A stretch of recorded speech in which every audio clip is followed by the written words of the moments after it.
Boa tarde, rapaziada. Como é que vocês estão? Eu estou bem, graças a Deus. Espero que vocês estejam bem, beleza?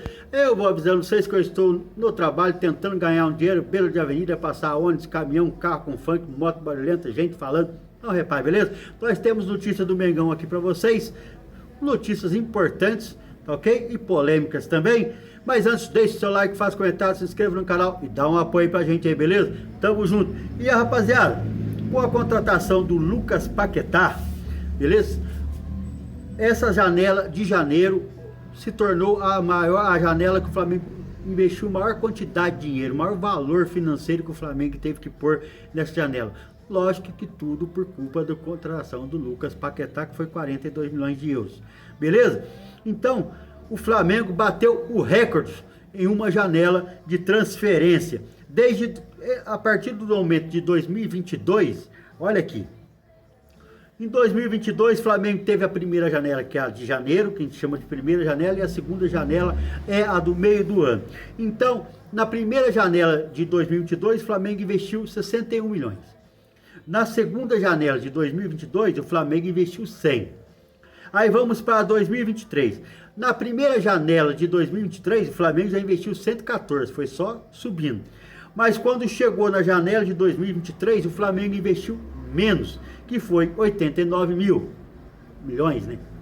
Mil não paga nem o café dos caras. Quando chegou na primeira janela de 2024, o Flamengo investiu 163 milhões. Na segunda janela de 2024, caiu um pouquinho, 133 milhões. Mas você vê que o patamar do Flamengo começa a subir muito nas janelas. Começou lá em 2022, na janela de janeiro, com 61 milhões. E agora só batendo nas casas. Aí na primeira janela de 2025, 63 milhões. Mas quando chegou na janela agora de 2000, na segunda janela de 2025, o Flamengo já contratou 277 milhões. Olha para você, gastou 277 milhões. E agora, já na janela de 2026, na primeira janela de 2026, o Flamengo já gastou 341 milhões. Se você for olhar bem aqui, vamos por 6 meses, que é a janela do meio do ano passado, para essa janela de agora, o Flamengo bateu mais de 600 milhões em contratação, quase 700. Acho que já deu mais de 700. Não, deu 600 e poucos milhões em contratação. É muito dinheiro, beleza? Então o Flamengo a cada ano vai investindo mais. E agora o Flamengo, o que ele está fazendo? Está contratando jogadores top. Porque chega uma hora que você monta um puta num bom time. Aí o que você tem que fazer? Bom, agora eu tenho que qualificar esse time, eu tenho que manter ele em alta. O que eu mantenho em alta? Você não precisa mais contratar 5, 6, 7 jogadores. Você dispensa aqueles que não estão sendo aproveitados, nós vamos chegar nesse assunto também, beleza? E começa a aliviar a folha para contratar um jogador de alto nível. E assim, esse ano eu vou contratar 3 de alto nível, beleza? Vou gastar 500 milhões, mas vou contratar 3 jogadores só e vou contratar 3 que resolvem. No ano seguinte, você contrata mais 2, que vai se juntar aqueles 3 de alto nível que você contratou. Aí no outro ano você contrata mais 3, que daqui a pouco você tem um time nível europeu, que é o que os europeus fazem. Eles contratam um puta de um jogador e faz contrato com ele 5 anos. Eu falei, beleza, esse ano eu contratei esse camarada aqui. No ano que vem eu contrato mais um outro que é nível alto. No outro ano, se eu puder contratar 2, daqui a pouco ele tem 4 nível alto. Coloca os operários ali, aí ele começa a competir. E é o que o Flamengo está pensando. As janelas que o Flamengo contratou pouco, por exemplo, na janela de 2025 do meio do ano, nós vimos cá, primeira janela de 2025, primeira janela. Só jogar aqueles jogadores, Danilo, Alexandre, eles chegam como? De graça. Então você não paga. Então isso não quer dizer que o Flamengo deixou de contratar. Foi aquelas movimentações que você faz, que você traz o jogador sem precisar pagar o seu passe. Beleza? Então isso aí não conta aqui nas avaliações. Então o Flamengo bateu o recorde em uma janela desde 2022. Beleza? Ó.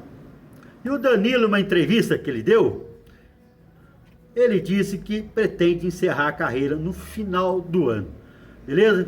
Danilo, do Flamengo, revela planos para a aposentadoria e brinca, impossível fazer como o Filipe Luiz. Esse negócio que ele falou com o Felipe, parece que, nossa, o que ele vai fazer? É porque ele falou assim, que não está afim de pegar, acabar de encerrar a carreira como líder do Felipe foi e já começar como treinador. Ele quer dar uma pausa para a família, olhar os negócios que ele tem, os empreendimentos que ele tem, para depois pensar. Ele tem propostas de todos, muitos clubes, ele falou, para participar de comissão técnica, direção, executiva, aquelas partes mais burocráticas do clube, beleza? Ele não está pensando em campo, está pensando nos bastidores do clube, ali por interno do clube. Ele falou também que ele projetou isso para a carreira dele. Bem antes ele já projetou, só eu com 36, que ele vai fazer 36, ele faz 35, ele vai fazer 36 também. Ó, há poucos meses de completar 35 anos, quer dizer, ele vai completar 35, então o ano que vem ele vai fazer 36. Então é isso que ele quer fazer, ele quer encerrar a carreira. Mas ele diz que ele projeta isso porque ele não sabe como é que ele chegaria aos 35 anos, se ele chegaria em alto nível, se não chegaria em alto nível, ele não quer ficar encostado no clube. Vai depender de como ele chegar no final do ano, beleza? Aí se ele vê que ele está bem, talvez ele renove mais um ano. É assim que vai ser. Então o Danilo é mais um que está projetando encerrar a carreira esse ano. O Bruno Henrique também já falou que poderia haver essa possibilidade, dependendo de como ele estaria jogando até o final do ano, que é quando acaba o contrato dele. Beleza, rapaziada? Então é isso aí. Danilo deu entrevista ao GE, o Globo, tá ok? Ó, o Flamengo vive otimismo para ter Paquetá contra o Corinthians. Porque aconteceu, o West Ham enviou toda a papelada para o Flamengo, aquelas papeladas que são necessárias para inscrever ele no BID da CBF, tá ok? E de repente, ele tem que ser inscrito em 24 horas antes do jogo. O jogo é domingo. Ele tem que ser inscrito hoje. O Flamengo já enviou a papelada. Vai depender da agilidade lá da CBF para carimbar tudo, falar, não, tá liberado, se você quiser colocar, escalar ele para jogar contra o Corinthians, você já pode colocar. Então vai depender da CBF hoje, tá ok? Ele tem que estar inscrito no BID.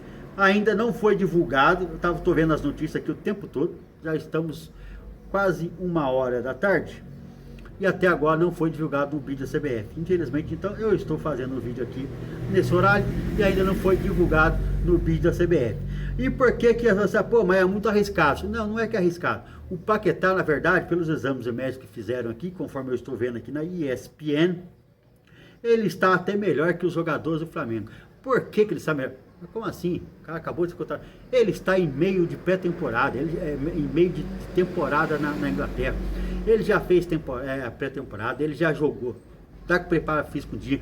Ele está descansado, que ele não jogou nos últimos 3 jogos do West Ham. Então ele está descansado, só precisa de um pouco de ritmo de jogo. Mas dependendo da qualidade do jogador, dá até para ele estrear, jogar alguns minutos e ajudar o time. Preparo físico e preparado ele está. Tanto é que surpreendeu nos treinos, que já fez os primeiros treinos, os primeiros trabalhos dele com a comissão técnica do Flamengo, beleza? Então o Lucas Paquetá só está dependendo de ficar inscrito no BID, que o West Ham já enviou a documentação dele para o Flamengo. Agora vamos aqui para uma polêmicazinha. O Neto chamou o Paquetá de medíocre. Fala que é um jogadorzinho medíocre. Além de usar o diminutivo para chamar o cara de jogadorzinho, isso aí você não refere à profissão de ninguém. Você não interessa, o cara mecânicozinho, advogadozinho, engenheirozinho, você já está querendo diminuir o cara e a profissão dele. Então quando ele falou jogadorzinho medíocre, ele já errou. Eu vou falar para vocês, já que ele se acha no direito de falar que o Paquetá é um jogadorzinho medíocre, porque ele foi lá pegar números do Paquetá, olha aqui o número de tanto de gols que ele tem na carreira, olha isso, aquilo, não sei o que, olha que... Vou falar uma coisa para você, se você for olhar no número de gols, para definir se o jogador é craque, se ele é bom ou se ele é medíocre, nós vamos ter que falar que o Zidane é um jogador medíocre. O Zidane demorou 3 anos para fazer o primeiro gol dele como profissional. Ele encerrou a carreira dele com mais de 20 anos de carreira, se não me engano, com 140 gols apenas. Coloca aí na média para saber 20 anos quantos gols dá. Dá 7 gols em média por ano. Essa é a carreira do Zidane. Era medíocre? Não, jogadoraço. Porque na posição que ele joga, ele não vai fazer muito gol mesmo. Ele jogava para gente do meio quase que para trás. Não era um atacante. De vez em quando entra na área, faz aquela jogada, mas o negócio dele é controlar o jogo, distribuir a jogada e dar passe de assistência. Esse é o setor dele, é o trabalho dele, como era do Zidane. Ele era para controlar o jogo, fazer a visão de jogo, deixar os outros na cara do gol, aliviar a jogada, comandar o time. Essa visão é isso aí. Então, se for assim, você vai ter que falar, número de gols, então o Zidane é uma medíocre. Tá conseguindo entender? Mas isso aí é um cara que era medíocre como jogador, entendeu? Não chegou nem aos 30 anos como jogador. Com 28, acho que já estava encerrando a carreira, porque estava gordo. Beleza? Teve uma temporada ótima no Corinthians nos anos 90, foi campeão brasileiro. O Lazzaroni não chamou ele para a Copa do Mundo, ele detona o Lazzaroni até hoje, mas o Lazzaroni falou que ele não tinha nível para jogar na seleção, ele não tinha como competir com os que foi chamado, ele não tinha mesmo. Beleza? Ele não tinha mesmo. É um cara que auto se intitula craque. Porque ele nunca foi craque. Ele foi um bom jogador. Nada mais. O Neto foi só um bom jogador. Nada mais. Mas é que ele mesmo se acha muito. Então ele se intitula craque. Aí as pessoas, para não criar treta, falam, tá bom, tá bom. Tá bom. Nunca foi craque. Tá? Mas ele falou que o Paquetá é medíocre. Eu fico imaginando o Paquetá sendo chamado de medíocre, vindo de um cara que foi um jogador, não medíocre, mas só um bom jogador. Jogador quase que comum. Beleza? É isso aí. Ó, e vamos lá. Flamengo bate pé, descarta Cebolinha em negociação e prepara oferta milionária por Marcos Antônio. O Flamengo já falou, o Flamengo acho que agora está percebendo que não dá para colocar o Cebolinha como moeda de troca em qualquer coisa. O Samuel Lino está horrível. O Pedro é um centroavante, então o Bruno Henrique, que poderia fazer a parte do Samuel Lino, vai ter que ficar entrando no lugar do Pedro e se revezando com o Pedro. Então ele depende de quem? Depende do Cebolinha. Como é que ele vai desfazer do Cebolinha? Samuel Lino, horrível. Entendeu? Não acrescenta nada no clube. Então, o Flamengo descartou e está já planejando a renovação, chamando o staff dele para conversar sobre renovação de contrato. Já que no meio do ano, o Cebolinha pode assinar um pré-contrato e sair de graça no final de ano. O Flamengo vai perder tudo que pagou nele, não vai perder um jogador que está melhor que o titular, que o Felipe acha que é titular, o Samuel Lino. Então o Flamengo já está chamando ele para renovar e falou que não tem mais esse negócio de colocar o Cebolinha como moeda de troca pelo Marcos Antônio, volante do São Paulo. O que o Flamengo vai tentar fazer com o Marcos Antônio? Oferecer dinheiro, é 15 milhões de euros. E vai tentar conversar e convencer a diretoria do São Paulo a vender o jogador. Então isso aí vai ser resolvido. O Flamengo pode até oferecer o Alan. Oferece o Alan, outro volante, para o São Paulo não ficar sem volante, e oferece uma grana em cima, beleza? Então é isso aí. E agora vem aqui, ó. A novidade do dia. Michael rescinde contrato com o Flamengo e fica livre no mercado. Atacante deixa o clube após a segunda passagem e planeja retorno à Arábia Saudita. O que é? O Michael ele tem algumas propostas da Arábia Saudita, mas o salário dele muito alto, que foi o que impossibilitou ele de ir para o Santos, beleza? Por causa do salário alto.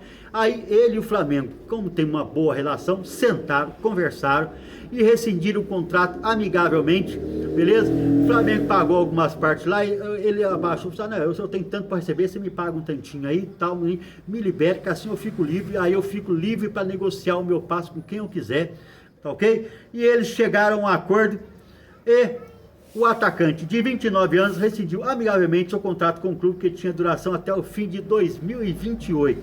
Então, eles rescindiram o contrato. Michael não é mais jogador do Flamengo. Eu tava vendo um é o Al-Ula lá. Olha lá, a janela fecha na próxima segunda-feira lá na Arábia. Ó, apesar de agora estar livre no mercado, Michael decidiu que não fica no Brasil. Ele vai voltar para a Arábia Saudita e definir seu futuro no país. Lá a janela fecha na próxima segunda-feira. Então não sei se vai ter tempo. E 3 clubes demonstram interesse: Al-Ula, Al-Shabaab e o Al-Tahon. Beleza? Então é isso aí. Ele saiu do Flamengo com 151 jogos, 29 gols e 19 assistências. Beleza, rapaziada? Então o Michael não é mais jogador do Flamengo. Contrato rescindido amigavelmente. Beleza? Rapaziada, então é isso. Deixe seu like. faça comentário, se inscreva no canal, dá um apoio pra gente, beleza? Não esqueça de deixar o seu like pro YouTube e recomendar o nosso canal para outras pessoas aí, beleza? Tamo junto e nós voltamos com mais notícias. Se for assim, parecer notícias urgentes como essa do Michael, a gente para e traz pra vocês, beleza? Tamo junto e até mais.